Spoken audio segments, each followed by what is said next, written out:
자, 이제 투자 분석 기법을 보겠는데요. 어떻게 하면 여러분들의 이 머리 그 회전 속도를 좀 빨리 올릴까? 그런 방법이 있으면 참 좋겠습니다. 그죠? 그리고 한번 들어가면 절대 나오지 않게. 그죠? 어떤 방법이 있을까요? 예? 다음 생에.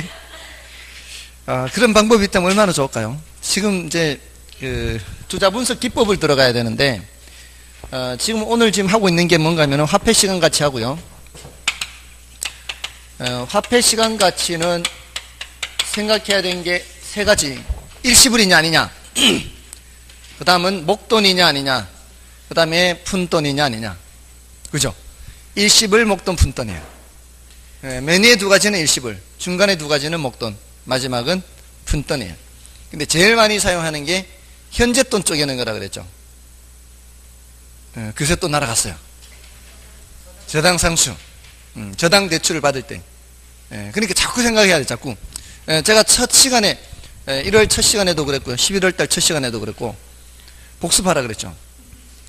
수업 시간에도 복습해야 되고, 쉬는 시간에도 해야 되고, 그날 바로 복습하고, 이러면은 굉장히 효과는 없습니다, 사실은. 그 시간 중요한 거는 복습을 하는 거죠. 다음에 이제 현금 수지 측정했어요. 돈 들어오고 나가는 거. 자, 이게 두 가지. 영업 수지 계산과 지분 복귀 계산. 영업 수지 계산은 가유 순전 후, 지분 복귀 계산은 매 순전 후.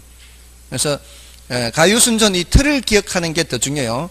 처음서부터 단어들을 다 생각하려고 하지 말고 틀을 가유 순전으로 잡아놓고 일단 내 주머니에 들어온 돈은 유효 총소득이라고 그랬죠. 거기서 3단계로 뺀다 그랬잖아요. 경비 빼고 빚 갚고 세금 내고 이렇게. 경비는 영업경비, 빚은 부채 서비스세, 세금은 영업소득세. 됐나요? 다음에 영업경비에 포함되는 항목, 포함되지 않는 항목. 포함되지 않는 항목을 보는데 1번, 2번, 3번은 위아래에 있기 때문에 영업경비에 안 들어가는 거였어요. 4, 5, 6, 7은 감자 소개로 기억하라 그랬죠. 희한하죠. 금방 사라져요, 금방. 그죠. 근데 노력을 통해서 극복할 수 있습니다. 이 분명히, 그래도 우리가 사람이지 않습니까? 우리가 사람이기 때문에, 서당께도 3년이면 풍어를 읊는다는데, 그런 뜻은 아니고, 죄송합니다. 그런 뜻은 아니고, 그러니까, 그렇죠. 자꾸 반복하면 된다. 반복하면. 사람이 하면, 반복하면 된다, 이 말이죠. 태산이 높다 하되 하늘 아래 메이로다. 오르고 또 오르면 못 오를 리 없건만은 사람이 지 아니 오르고 매만 높다 하더라. 자, 아무튼 다음에 이제 투자 분석 기법이에요. 투자 분석 기법. 자, 막간을 이용해서 또 살짝 복습을 해드린 거예요. 요렇게라도 복습하시는 매순전을 가유순전을 이렇게 경비 빼고 빚 갚고 세금 내고 요런 기본 틀이라도 기억하시면은 그게 채워 넣기가 더 쉽다는 이 말씀이죠. 자, 그 다음에 이제 투자 분석 기법이에요. 자, 이제 투자 분석 기법. 여기 이제 현금 화폐 시간 같이 했고, 현금 수지 측정했고요. 이제 투자 분석 기법인데, 사실은 이렇게 공부하는 이유가 보세요. 우리가 투자를 하면 돈이 지금 들어와요? 나중에 들어와요? 나중에 들어오죠. 나중에 들어오기 때문에 지금 투자 의사결정은 지금 해야 되는 거란 말이에요. 그러니까 나중에 들어오는 돈을 뭐로 바꿔야 돼요? 현재 가치로 바꿔야 돼요. 그래서 이게 필요한 거예요. 미래에 들어오는 돈을 현재 가치로 바꿔야 되잖아요. 그래야 나가는 돈하고 이게 똑같은 기준으로 비교할 수가 있죠. 지금 1억 나가고 1년 뒤에 1억 100만 원 들어온다. 1억 100만 원 더 들어온다고 해서 그냥 더 좋은 건 아니잖아요. 그렇잖아요. 그러니까 충분히 더 많아야 되잖아요. 근데 그게 1년 뒤에도 들어오는 돈이 있고 2년 뒤에도 들어오는 돈이 있으면 이게 시시때때로 다 이렇게 가치가 다르니까 그걸 언제 시점으로 통일시키는 게 좋아요. 지금 시점으로 통일시켜야 되거든요. 그러니까 지금 저는 화폐 시장가치를 공부했던 거예요. 그 중에서도 어떤 거를 더 많이 사용하겠어요? 미래 가치로 바꾸는 걸 많이 사용하겠어요? 현재 가치로 바꾸는 걸 더 많이 사용하겠어요? 현재 가치로 바꾸는 걸 더 많이 사용해요. 그러니까 저 6개 중에서 오른쪽 3가지가 더 많이 사용돼요. 그 중에서도 제일 많이 사용하는 게 저당상수고요. 그 위에 연금의 현가계수나 일시불 현가계수를 사용하게 되는 거죠. 그래서 이번 시험에서도 5년 뒤에 1억이 현재 얼마하고 같으냐 이렇게 이제 질문을 했던 거고요. 일시불 현가계수였던 거였죠. 자, 그 다음에 이제 근데 이제 실제로 우리가 실무를 할 때는 뭐 몇 년 뒤 몇 년 이거 안 따지거든. 실무를 할 때는 그냥 이거 영업수지 계산 차태값만 따져요. 실무를 할 때는. 그렇게 하면 복잡하니까 그렇게 해서 설명을 해도요. 뭐 설명을 잘 하지도 못할 수도 있지만 설명을 해도 투자자들이 이해를 못해. 투자자들이 이해를 못하기 때문에 중개사가 그렇게 설명하고 싶어도 못해요. 아무튼 근데 요거는 알아야 되니까 요 정도는 해야 되거든요. 브리핑 해야 됩니다. 요 정도는. 자, 요거 가지고 이제 브리핑을 하는데 이게 투자 분석 기법이에요. 이게 투자 분석 기법을 적용해서 브리핑을 하는 거예요. 근데 그게 화폐 시간 가치를 고려하는 방법이 있고요. 화폐 시간 가치를 고려하지 않는 방법이 있어요. 그래서 투자 분석 기법에는 모두 이제 할업이 해서 이 3가지가 있어요. 할업이. 할인 현금 수지 분석법이 있고요. 어림셈법이 있고요. 그 다음에 비율 분석법이 있어요. 자, 제가 왜 다시 환기를 시켰는가 하면은 여러분들이 잘 하셨으면 좋겠다. 한번 들어가면은 안 나왔으면 좋겠다. 이런 말씀을 드리는 이유가 여기가 용어가 굉장히 많아요. 용어가 많아서 그걸 기억하기가 쉽지 않다는 거죠. 그러니까 자꾸 반복을 해야 돼요. 용어가 어렵지가 않아요. 어렵지 않고 그냥 다양할 뿐이에요. 다양할 뿐이에요. 많을 뿐이에요. 어려운 거 아니에요. 그러니까 그 말이 그 말인 것 같지만 사실은 자꾸 반복을 해 주시라 이 말씀이죠. 반복을 하면 익숙하게 되거든요. 익숙하면 안 어려운 것들이에요. 다 그래서 그렇구나 납득이 되는 용어들이니까 아시겠죠?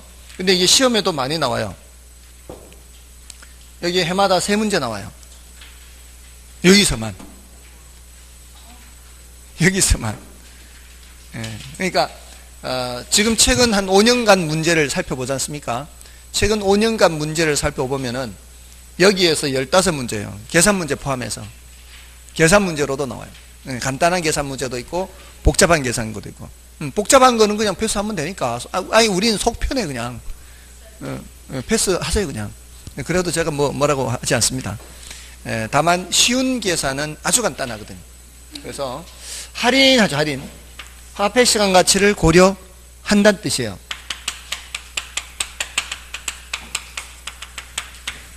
화폐 시간 가치를 고려해요. 근데 요 밑에 있는 놈들은 화폐 시간 가치를 고려하지 않아요. 화폐 시간 가치 고려하는 것은 할인연금 수입 분석법밖에 없고요. 여기는 순순회 하고요. 수는 순현가법이고요.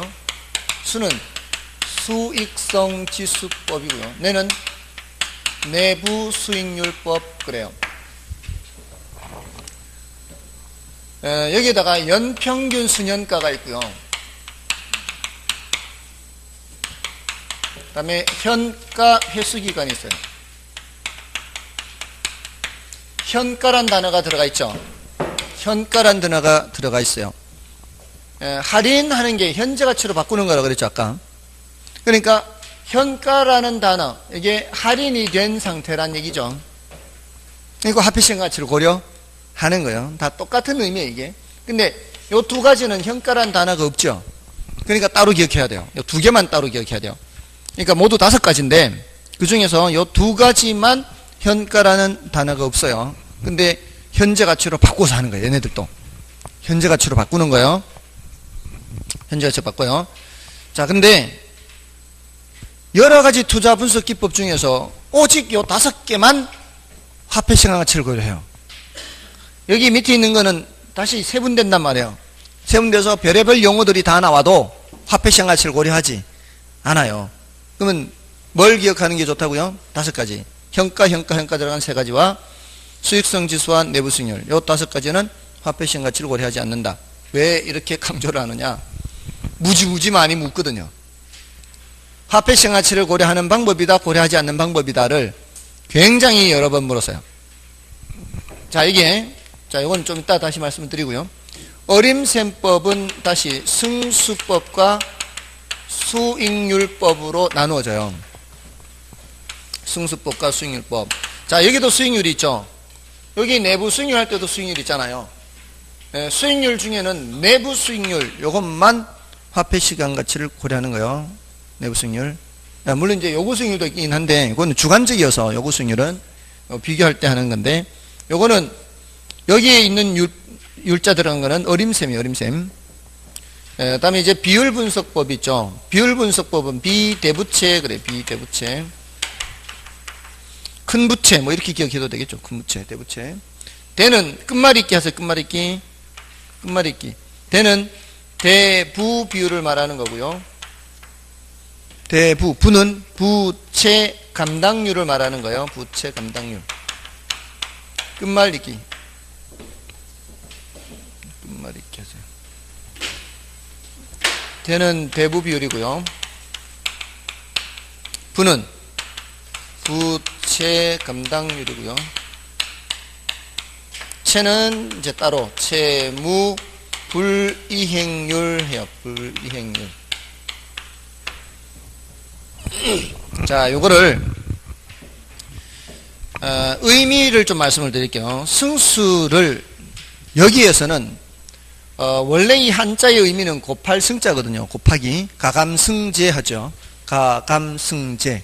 더하고 빼고 곱하고 나누고 그 곱할 승자의 승자가. 근데 여기서는 곱한다라는 의미가 있기는 있는데 그렇게 생각하지 마시고 여기에서는 몇 년 걸리느냐로 번역해서 생각하세요. 여기서는 몇 년 걸리느냐.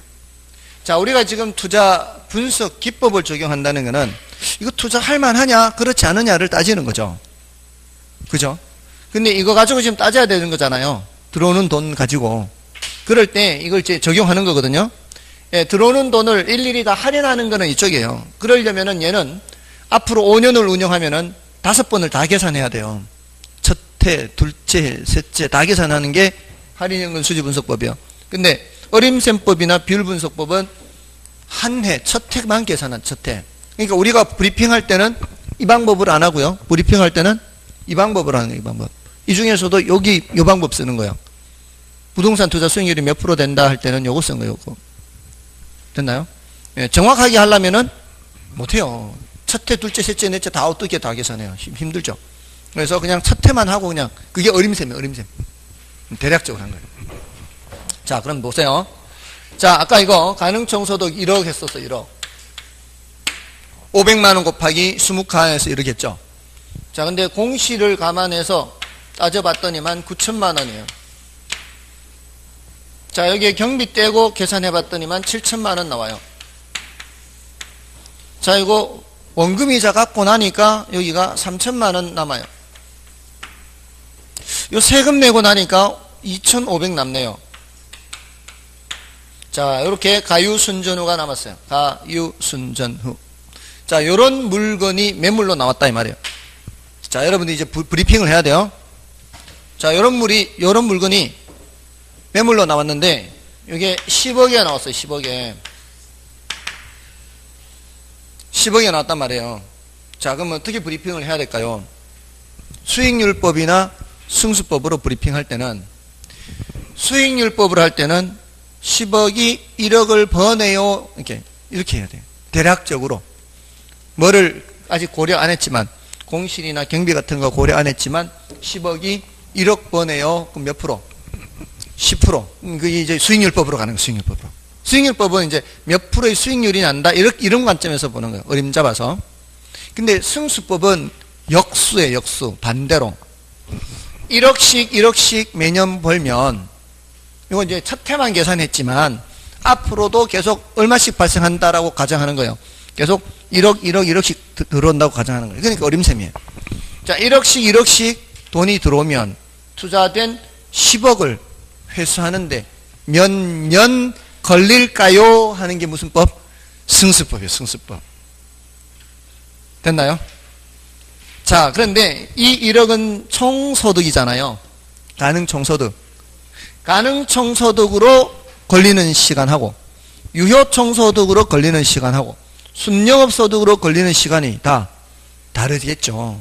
그러니까 승수는 승수인데 총소득 승수, 순소득 승수 이렇게 이제 이름을 붙이는 거예요. 그러니까 종류가 여러 개일 뿐이지 여러분들이 이미 가유순전후를 외우고 계신다면 아, 승수가 여러 가지 나올 수 있겠네 생각할 수 있잖아요. 그냥 이것만 외웠으니까 이것 뒤에 뭐만 붙이면 돼요. 여기 승수만 붙이면 된단 말이에요. 승수만. 아시겠죠? 이거는 가능 총소득 승수 몇이에요? 물으면 10 이렇게 대답하면 되는 거예요. 10. 유효 총소득 승수는 그러면 약 11년 되겠죠. 9천만 원씩 가니까 약 11년 이렇게 나오겠죠.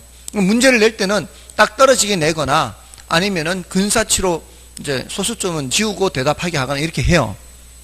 자, 근데 문제에서 가능 총소득, 유효 총소득 구분 안 하고 물을 수도 있어요. 그럴 때는 문제에서 주는 대로 하면 되는 거예요. 주는 대로. 예, 그냥 총소득, 뭉뚱그려서 총소득 승수는 그러면 문제에서 그냥 총소득 이렇게 준다고요.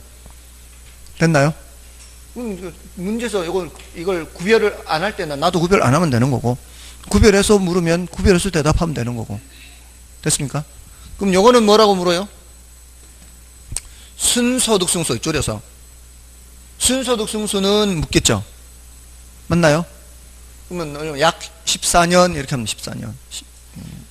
됐습니까?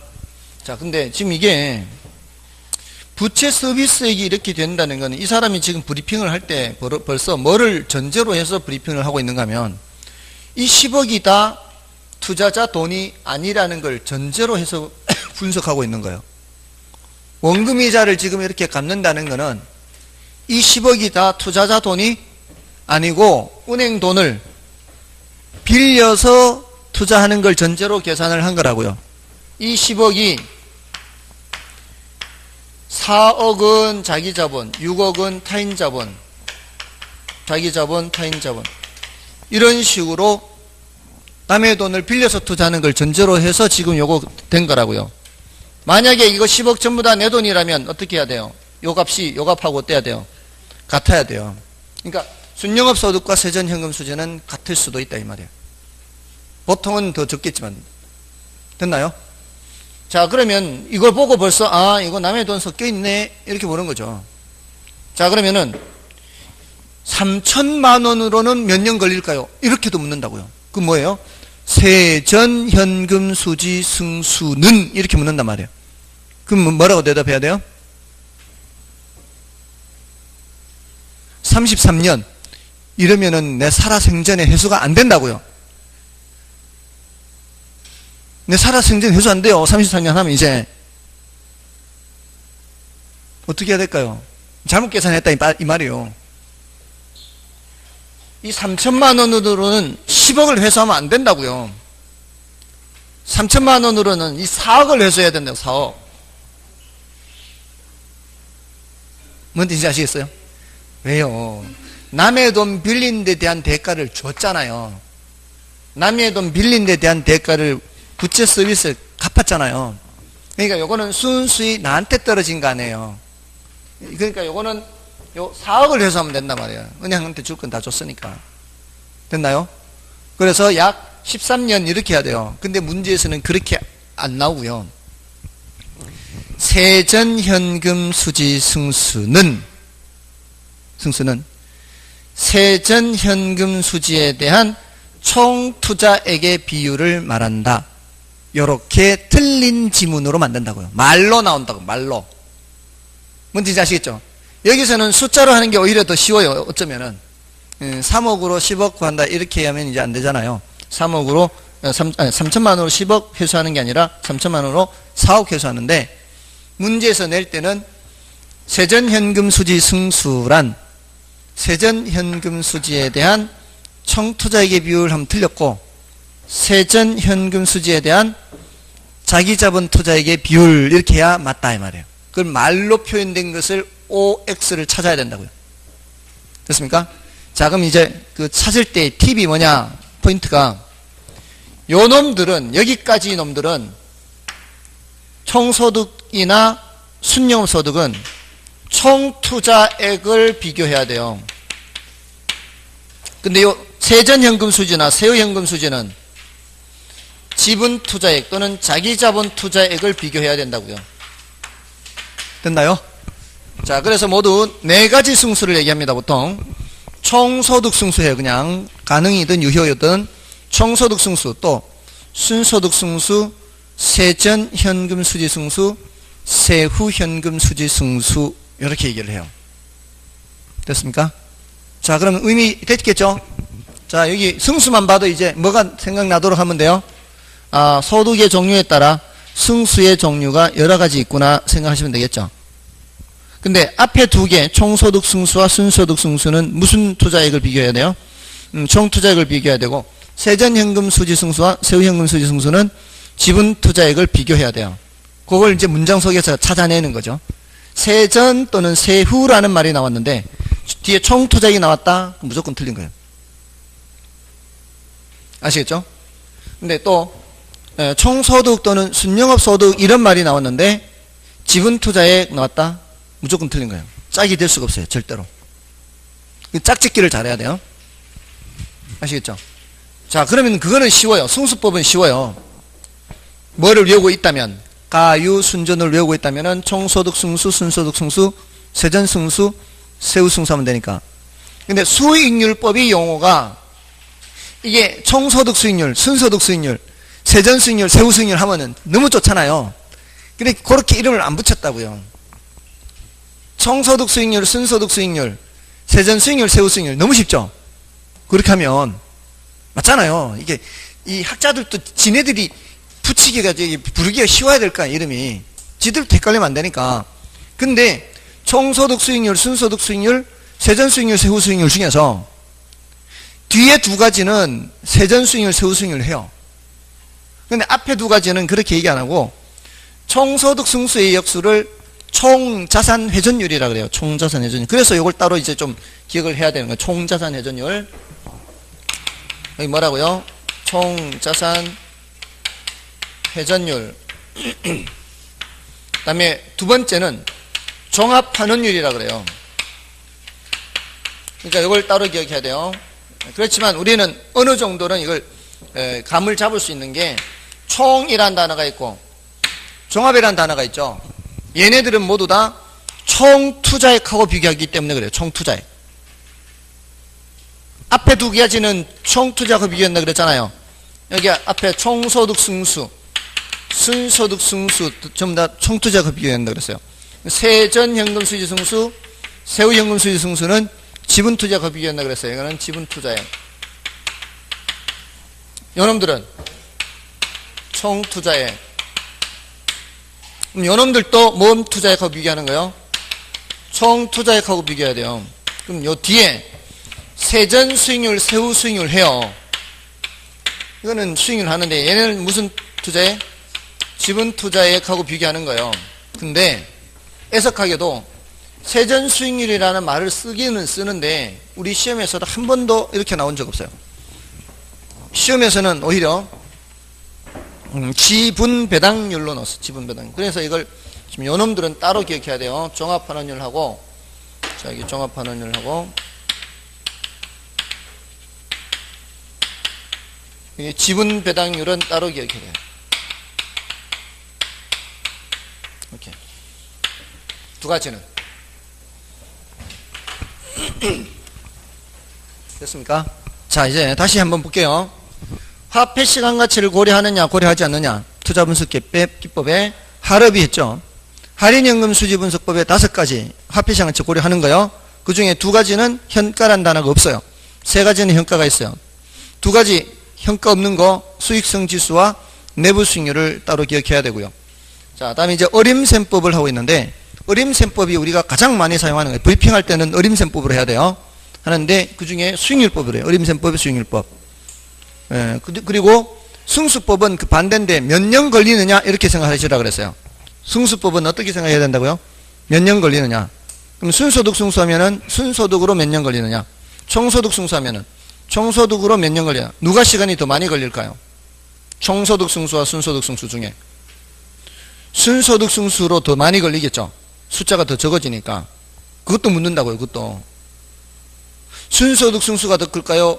총소득 승수가 더 클까요? 이렇게 물어요. 예.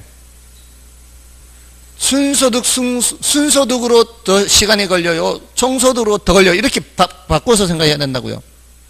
순소득으로 더 걸려요? 총소득으로 더 걸려요? 순소득으로 더 걸리죠? 그러니까 숫자가 더 크게 나온다고요. 순소득 승수가 더 크다고요.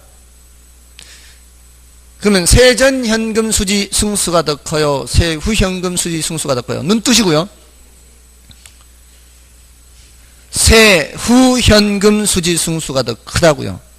세후현금 수지로 더 걸리니까 시간이. 아시겠어요? 바꿔서 생각하라고요. 승수는 뭐로 바꿔서 생각하라고요? 몇 년 걸리느냐. 세후현금 수지 승수 하면은 세후현금 수지로 몇 년 걸리느냐 이렇게 바꿔서. 그냥 가유순전후 할 때 얘가 더 커요? 얘가 더 커요? 얘가 더 크잖아요. 얘가 더 적잖아요. 더 적은 돈으로 투자된 금액을 회수를 해야 되니까 세후현금 수지 승수는 얘가 더 큰 거죠. 승수. 아시겠어요? 자, 그렇게. 자, 지금 그거 하고 있는 거예요. 승수법, 수익률법. 승수법, 수익률법. 예, 얘는 몇 년 걸리느냐? 얘는 몇 퍼센트 버는 거냐? 됐죠? 근데 얘네들은 총 투자액을 회수해야 되는 거고, 이건 지분 투자액 회수하는 거고, 얘는 총 투자액이 몇 퍼센트 번 거냐 하는 거고, 얘는 지분 투자액이 몇 퍼센트 번 거냐 이렇게 얘기하는 거라고요. 자, 근데 우리가 브리핑 할 때는 이걸로 해, 이걸로. 단, 이걸로 하는데, 뭐는 브리핑 할 때는 요거는 집어넣지 않고, 이론적으로 할 때만 여기 집어넣는 거예요. 아시겠죠? 여러분들이 나중에 이거 브리핑 할 때 이걸로 합니다. 사무소마다 이거 다 돼 있을 거예요. 사무실마다 이런 포맷이 다 돼 있어서, 숫자 집어넣어서 브리핑 하도록 다 돼 있어요. 제가 예전에 그 소개를 시켜줬더니만, 한 4, 50억, 5, 60억 되는 건물인데, 거기 이제, 내가 소개를 시켜줬거든요. 소개를 시켜줬더니, 저한테, 연락이 왔는데, 미리 저한테 이렇게 분석표를 보내주더라고요, 저한테. 보내주는데, 요렇게 해가지고 이제 몇 퍼센트 이렇게 하는데, 당연히 거기에는 여기에 포함이 안 돼 있는 거죠. 이자만 빼는 거죠. 그리고 거기에는 이것도 없어요. 거기에는 이것도 없어요. 바로 가능총소득이죠. 가능총소득에서 바로 이것만 뺀 거, 이자만 뺀 거예요. 그래서 왜 이렇게 하냐니까 뭐 일리가 있어요. 거기는 관리비를 따로 받는다는 거죠. 그럴 때는 이걸 따로 계산 안 해도 돼요. 관리비 따로 받으니까. 그 관리비로 비용 충당이 다 되니까. 뭔지 아시겠죠?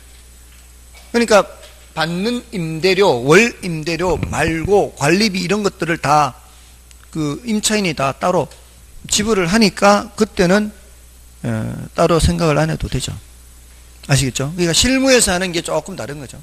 이론적으로 할 때는 여기 받는 임대료 안에 뭐가 다 포함시켜야 되는 거예요. 관리비와 월 임대료가 다 들어가 있는 거죠. 그러니까 경비를 그때 이제 빼는 거죠. 됐나요? 그리고 공실도 안 따진 이유가, 왜 공실은 안 따졌어요? 여기는 임차인이 대기 순번 받아 있대. 순번 받아 있는 곳이라 공실 안 해도 된대. 그 중심상가라서 그래서 안 했대요. 공실도 고려 안 하고 경비도 고려 안 하고 바로 뭐만 뺀 거요? 이자만 뺀 거죠. 그러니까 그런 것은 그 부동산의 상황에 따라서 브리핑할 때는 탄력적으로 하면 되겠죠. 아시겠죠? 근데 이론적으로는 그렇게 하면 안 되죠. 이론적으로는 지금 아무리 순번을 받아 기다리고 있어도 나중 되면은 분명히 경쟁 부동산이 생기거나 하면은 새로 공간이 생기게 마련해요. 그런 상황이라면 다른 사람들이 돈 버는 거 배합하는 사람 분명히 있다고요. 그렇게 순번 받아 기다리고 있는 상황이라면 다른 누군가가 분명히 옆에다가 그런 건물을 지을 거라고요. 그러면 앞으로 계속해서 그렇게 순번받아 기다리는 사람이 생긴다는 보장은 없어요. 예, 아무튼 그렇습니다. 자, 좀 되셨나요? 지금 뭘 하고 있어요? 승수법, 승율법 하고 있죠. 승수법에 총, 순, 전, 후, 승수 몇 년 걸리느냐. 이거는 소득을 알면 그대로 뒤에 뭐만 붙이라고요? 승수만 붙이라고요. 근데 승율법은 총 자산 회전율, 이건 아까 10억이 얼마 번 거래요. 10억이 1억 번 거예요. 이렇게 하면은 총 자산 회전율이에요. 10%. 그 다음에 뭐라고요? 7천만 순영업 소득. 예, 이거는 생각하지 마시고요. 이게 7천만 원. 10억이 7천만 원 벌었다. 이거는 뭐라고요? 종합 환원율 하는 거. 종합 환원율. 됐습니까? 그 다음에 10억이 번 거 아니지, 이제? 3천이나 2,500은 얼마가 번 거예요? 4억이 번 거죠. 4억이 3천 벌었다. 이거는 지분 배당률. 4억이 2,500 벌었다. 세후 수익률. 이렇게. 됐죠? 자, 그렇게, 그런 용어들을 자꾸 익숙하게 해야 돼. 할 수 없어. 처음 들은 걸 금방 한번 듣고, 다 안다면은, 여기 앉아 계시지 마시고, 학문의 발전에 이바지하도록 가야 돼. 대학으로 가셔야지. 그러니까 자꾸 반복해야 되죠. 됐나요? 자, 그 다음에 이제 마지막이에요. 어림생 그 다음에 마지막에 비율 분석법. 자, 대부채 있죠? 대는 뭐고요? 대부 비율. 부는 부채 감당률. 채는 채무 불이행률이에요. 자, 이 대부 비율부터 볼까요? 자, 이 대부 비율.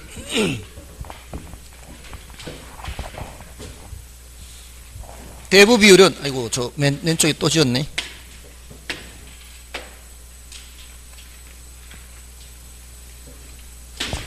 자, 오늘 화폐 시간가치, 그 다음에 현금 수지 측정, 투자 분석 기법.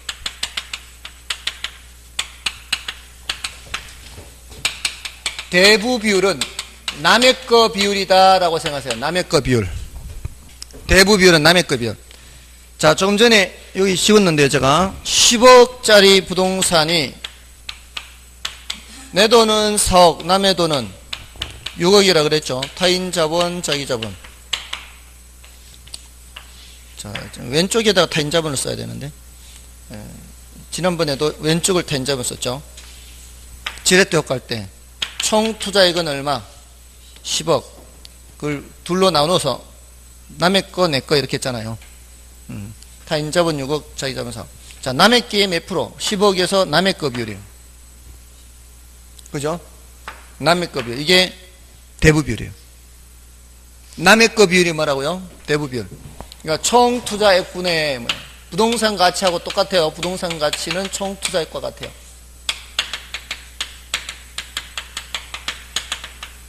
이거 부채 잔금 이렇게 표현하고 있는데, 부채 잔금이란 말을 쓰는 이유는 대출을 할 때와 6개월이 지난 시점 또는 1년이 지난 시점, 그 시점마다 다르기 때문에 그래요. 그래서 부채 잔금이라는 말을 쓰는데 의미는 남의 거다라고 생각하면 돼요. 그래서 남의 거 비율. 자, 근데 요 단어와 같은 의미를 갖고 있는 게 너무 많아요. 저당 비율, 융자 비율, 대출 비율, 차입 비율, 담보 인정 비율. 너무 많죠? 너무 많아서 대체로는 LTV를 써줘. LTV. Loan to Value란 뜻이에요. Loan to Value. 부동산 가치, value가 가치잖아요. loan이 뭐예요? loan이 대출, 햇살론, 무슨 론 하잖아요. loan to value. 가치에 비해서 대출 이 뜻이에요. 부동산 가치에 비해서 부채잔금 이런 뜻이에요. 근데 융자, 대출, 차입, 담보인정, 저당, 대부 전부 다 돈 빌렸다는 뉘앙스가 다 있죠. 돈 빌렸다는 뉘앙스가 있어서 사실 어렵지는 않아요. 돈 빌렸다는 뉘앙스가 있고 뒤에 비율이 있으면 무슨 비율? 대부 비율이야. 근데 얘네들은 LTV를 안 써주는 경우도 있어요. 꽤 많습니다. 그래서 대부 비율과 저당 비율은 특히 따로 기억하고 있어야 돼요. 대부 비율과 저당 비율. 그러니까 용어가 이렇게 너무 많으니까 대체로 뭘 써준다? LTV를 써줘. LTV, loan to value. 근데 요거는 따로 기억하고 있어야 된다고요. 대부 비율과 저당 비율. 자, 근데 이거는 어떻게 기억하시면 돼요? 아, 돈 빌렸다라는 뉘앙스가 있는 용어가 나오면은, 아, 이거는, 대부 비율, 남의 그 비율이구나. 자, 근데 조심해야 되는 게 하나가 있어요. 예, 부채 비율이라는 게 있어요. 부채 비율. 이 부채 비율은 내 거 분의 남의 거, 이렇게 해야 돼요. 내 거 분의 남의 거. 자기 자본 분의 타인 자본이에요. 여기서, 좀 전 여기서 부채 비율을 하면 어떻게 해야 된다고요? 이렇게 나누기 해서 4억 분의 6억 하는 거예요. 내 거 분의 남의 거. 내 거 분의 남의 거 하면은 부채 비율. 전체에서 남의 거 하면은 대부 비율. 10억에서 6억, 10분의 6 하면은 대부 비율. 60%가 남의 거다 이 말이에요. 그럼 자동으로 40%는 내 거가 되는 거죠. 그럼 부채 비율은 40%분의 60% 이렇게. 40분의 60. 자, 그럼 80%가 남의 거면 20%는 내 거가 되겠죠. 맞잖아요. 그럼 대부 비율이 80%다 이 소리는 내 거는 20%다 이렇게 되니까 부채 비율은 20분의 80 이렇게 되는 거죠. 맞나요? 남의 게 90%다. 그럼 내 거는 10%죠. 그럼 부채 비율은 10분의 90 이렇게 되는 거예요. 아시겠죠? 대부 비율은 남의 거 비율, 부채 비율은 내 거분의 남의 거 비율. 좀 달라요. 그러니까 요 놈은 동의어가 없어요. 요 놈은 동의어가 없어서 따로 꼭 기억해야 돼요. 따로. 부채 비율은 다른 놈이에요. 부채라는 말도 돈을 빌렸다는 뉘앙스가 있잖아요. 다 돈을 빌렸다는 뉘앙스 있잖아요. 근데 요 놈만큼은 따로 기억해야 된다고. 내 거분의 남의 거. 됐나요? 자, 여기 대부 비율이에요. 자, 대부 비율 했어요. 자, 대부 비율 했고 부채 감당률 이제 부채 감당률. 부채 감당률은 부채를 감당할 수 있는 능력 이렇게 해석하세요. 부채를 감당할 수 있는 능력 클수록 좋아요, 작을수록 좋아요? 클수록 좋겠죠. 부채는 누가 감당해요? 예?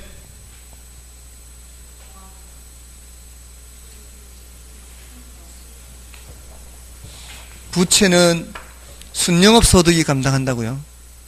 돈 빌린 사람이 감당한다 그러면 안 되고요. 이제 두 번째 듣는 분들은 다 이렇게 해야 돼요. 맞죠? 부채는 누가 감당한다? 순영업 소득이 감당해요. 부채 서비스. 그래서 분자에 순영업 소득을 쓰는 거고요. 분모에는 부채 서비스를 쓰는 거예요. 부채는 누가 감당한다? 순영업 소득이 감당한다. 이렇게. 그래서 가유순전을 외우고 있어야 돼요. 그 다음에 채무불이행률은 클수록 좋을까요? 적을수록 좋을까요? 작을수록 좋겠죠. 자, 요거는 소득이 분자로가 있잖아요. 클수록 좋잖아 이게. 근데 여기서는 소득이 분모로 내려가는데 채무불이행률은 이걸 따지는 거예요. 자, 여기 순영업소득은 부채 서비스액만 감당을 할 수 있다면 요 세전연금 수지가 남는 게 있어요. 그죠? 요 7천이 부채 서비스액 4천을 감당했기 때문에 여기 3천 남는 게 있지 않겠어요? 근데 요 9천 유효총소득은 영업경비와 부채 서비스액 이 두 가지를 다 감당해야 이게 남는 거예요. 순영업소득보다 위에 있는 유효총소득이 말이에요. 유효총소득이 뭐하고 뭐를 감당할 수 있는지 보는 거예요. 영업경비와 부채 서비스액을 감당할 수 있는지 보는 거를 채무불이행률이라 그래요. 예, 그래서 짝짓기가 더 중요해요. 분모분자는 나중에 생각하시고 순영업소득은 뭐하고만 짝짓기 하는 거예요? 부채 서비스액하고 짝짓기 하는데 유효총소득은 영업경비와 부채 서비스액 합하고 짝짓기 하는 거라고요.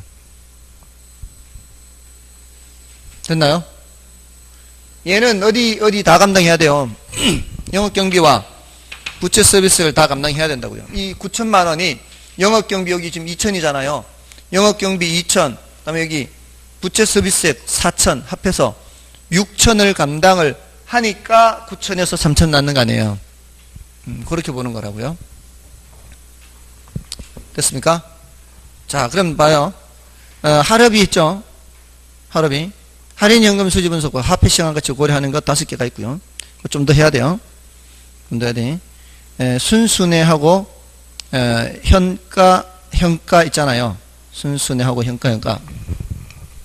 순순회하고 연평균 순현가, 현가 횟수기간. 그 다음에 어림셈법, 할업이 할 때 어림셈법. 이거는 비는 화폐시장 같이 고려하지 않아요. 승수법과 수익률법이 있는 승수법은 몇 년 걸리느냐 따지는 거예요. 총소득으로 몇 년 걸려요? 순소득으로 몇 년 걸려요? 세전수지 또는 세후수지로 몇 년 걸려요? 투자된 금액 회수하는데 수익률법은 몇 퍼센트 벌죠? 이거는 거죠. 총자산 회전율, 종합환원율, 그 다음에 지분배당률, 세후 수익률이에요. 종합환원율과 지분배당률을 특히 더 주의를 해야 되고요. 그 다음에 비대부채 했어요. 비대부채. 어승수예요. 나중에 할 거예요. 할순순회 하고요. 어승수 하고요. 비대부채 이렇게. 대부채, 대부 비율, 남의 거 비율이라 그랬어요. 부채 감당률. 부채는 누가 감당한다? 순영업소득이 감당한다. 채무불이행률은 유효총소득이 영업경비와 부채 서비스액의 합을 감당할 수 있는지를 보는 거다. 비대부채요. 됐죠? 됐습니까? 자, 일단은 할업이 할순순회, 그 다음에 어승수, 어림셈법은 승수법, 수익률법. 몇 년 걸리느냐, 몇 퍼센트 버느냐. 어승수, 비대부채, 대부채, 대부비율, 남의 거 비율, 부채 감당률, 부채 감당하는 것은 순영업소득이, 채무불이행률, 요거는 유효총소득이 영업경비와 부채 서비스액의 합을 감당하는지 보는 거다. 일단은 분모분자 생각하지 마시고요. 분모분자 생각하지 마시고 그 의미를 생각하는 거예요. 의미. 대부비율도 제가 남의 거 비율 했잖아요. 대부비율도 남의 거 비율 이렇게 하고, 또 부채 감당률은 부채를 감당할 수 있는 능력. 누가 감당한다? 순영소득이, 부채 서비스. 또 채무불이행률은 유효총소득이 영업경비와 부채 서비스를 감당할 수 있는지 보는 거다 했잖아요. 그렇게 그 의미를 생각하는 의미. 나중에 이제 숙달이 되면은 이게 바로바로 대부비율이 남의 그 비율, 또 부채 감당률은 순영소득 부채 서비스 감당한다. 이게 되면은 나중 되면은 자동으로 해결되니까. 또 어승수도 승수, 어림셈법, 승수법은 몇 년 걸리느냐, 수익률법은 몇 퍼센트 보냐. 됐나요? 그렇게 해서 반복하시라고 자꾸. 의미를 반복하는 거, 의미. 공식을 외우려고 하지 말고. 아시겠죠? 이것도 좀 쉬고, 지금 이거 조금만 더 해야 되고, 그리고 나서 금융론 들어가겠습니다.